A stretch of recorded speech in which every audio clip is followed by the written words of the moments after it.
how to resize and crop videos in Canva. So if you want to resize or crop videos, then first of all you have to create a design. So click on create a design, and after that you can import a file from your laptop.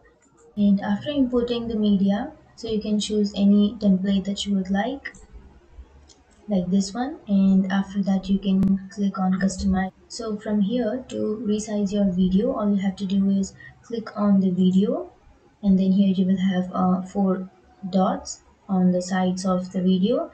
You can simply just drag that, and now you can resize your video. So this is how you can resize your video, and you can adjust it. And after that, to crop the videos, you can simply select the video, and then you will have crop option on the upper corner, and then simply click on crop, and then you can also adjust the video, like which part of the video you would like to see. So that's it guys, that's how you resize or crop your videos. And if you have any questions, feel free to comment below. Thanks for watching.